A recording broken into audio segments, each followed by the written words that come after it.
Hi there. It's just been officially announced that co-showrunner Miguel Sapochnik will not be returning for House of the Dragon Season 2.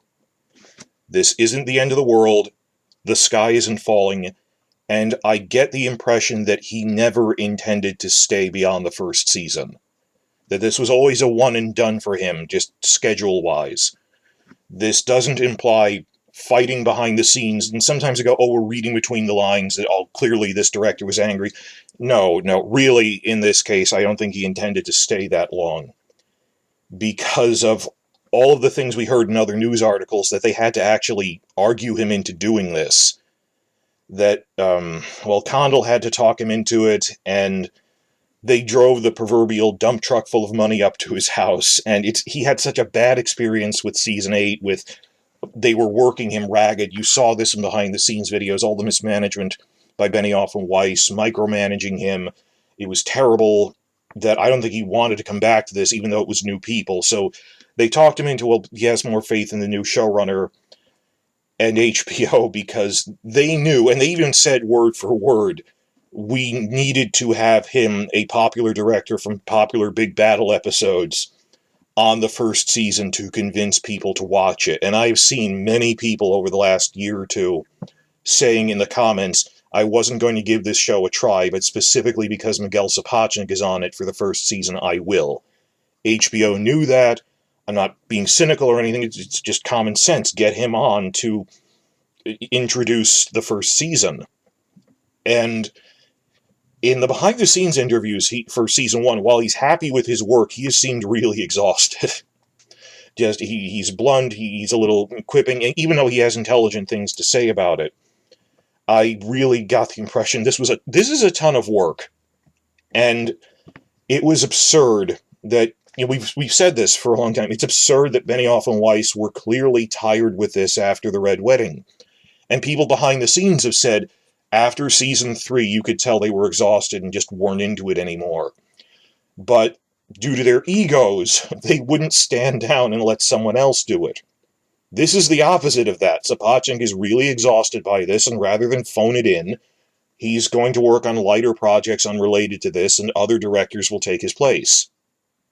So that's what should happen normally in a situation like this. That one of the ways they convinced him to come back is, no, I won't be micromanaged again. Well, we'll make you co-showrunner so no one can outrank you and bully you into things again. Okay, I think that's what sweetened the deal, was making him co-showrunner. That normally you don't have a director as co-showrunner. He didn't do any of the story stuff. That was just a title thing so he couldn't be ordered around. The writing vision on this was always Ryan Condell as the head guy. So the fact, oh no, they're losing a co-showrunner, that doesn't really change anything, even though he was leading up the logistics side of things. Part of me does worry, I think this show turned out great for the first 2 episodes at least, because they weren't having some brat who didn't know the first thing about, it's the world's most expensive film school in charge of things, that they had a director who was co-ranking with the head writer. The only thing, we're going to need eternal vigilance that type of thing doesn't happen again, unfortunately, that we're always going to have to be on guard, that next season, will the writers stop listening to the directors in general principle or not? I'm not sure. Now, they did say that, I don't know the full director list for Season 2, none of us do, but they said that in Sapochnik's place, in terms of just as a director on episodes, Alan Taylor will be coming back.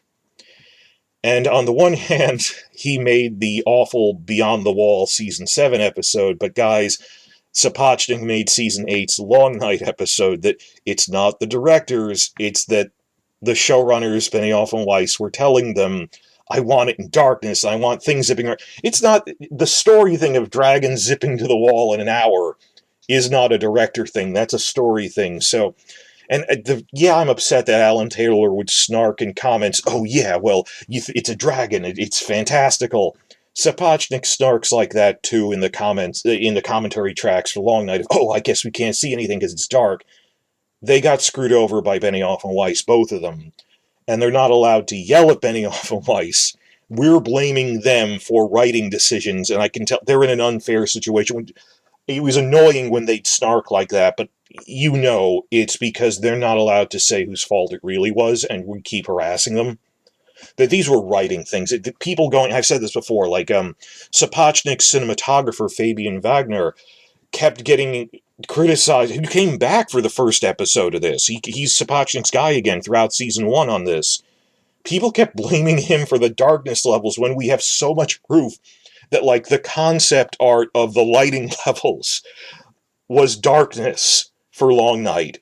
That the storyboards, that the VFX team was complaining well in advance, and we have from the commentary tracks, it's too dark to see anything.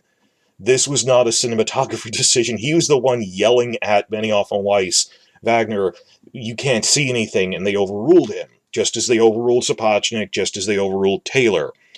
So I'm annoyed about the specific interview where we all got it was infamous. We all got upset about that, but he's in an unsustainable position. He's not allowed to openly yell about the old showrunners. But in terms of his work on the show, I mean, Alan Taylor was actually a season 1 director. That just as you can't blame Sapochnik for one really bad micromanaged episode, well, he did other really good things before that. Alan Taylor directed episodes 9 and 10 of season 1 of Game of Thrones. So if you like the Ned Stark execution scene, if you like the camera work on the Rebirth of Dragons with Daenerys scene, that's all him. And he's a movie director, he's done Marvel stuff, so Alan Taylor is a very experienced director, and in terms of the director roster, he will be stepping up for Sapochnik.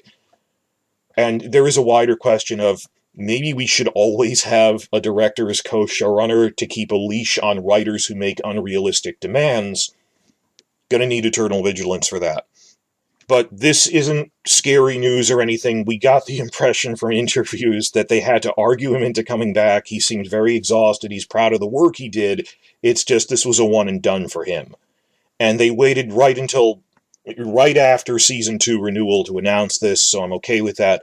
And I really feel like this gave Sapochnik a great opportunity to show what he was capable of when Benioff and Weiss weren't micromanaging him, that we needed to have one of the prominent directors from Game of Thrones on season 1, unfettered, unrestricted, to show this is what real camera work looks like. I mean, so many reviews have been saying, wow, the camera's actually having movement and cinematography, and the colors are popping and not desaturated with tight close-ups and all this stuff just from the first episode. It has so much more impact that this is Sapochnik given free reign, not being micromanaged, versus the bad camera work was all Benioff and Weiss. They are to blame for that. That Sapochnik got a chance to show Long Night will not be my legacy. That people will remember not just the Battle of the Bastards stuff, but that his most recent and maybe last thing in this franchise was the really good series premiere for this. I don't think this is the last we'll see of him. I just think he's going on break for a couple of years. He might come back, if not on this, on some other project. Because, like Alan Taylor left to do movies for a while after season 1, came back for season 7, so who knows what the future will bring. But if people are freaking out, this isn't a surprise. I didn't think he'd come right back for season 2. I'd enjoy seeing him come back again. But I'm kind of interested in the new roster of directors we're getting, that the 3 remaining directors for season 1 are entirely new. Greg Yaitanes, Claire Kilner, and Gita Patel. Episode 3 is when we'll really start seeing work by a different director with Yaitanes, because episode 2 is Sapochnik's storyboards. I explained this, that there was a schedule conflict. Yaitanes had to rush in and direct it based on Sapochnik's storyboard, so it's still basically Sapochnik's thing. But episode 3, how different will the camera work be under a new director when they're not all being micromanaged but allowed to do it according to their own style? I'm not sure. So just some shifting around the director thing. This is no different than, like, when season 7 they said Sapochnik wasn't coming back because he was doing other stuff, but then he came back the next season. It's really not that different from that.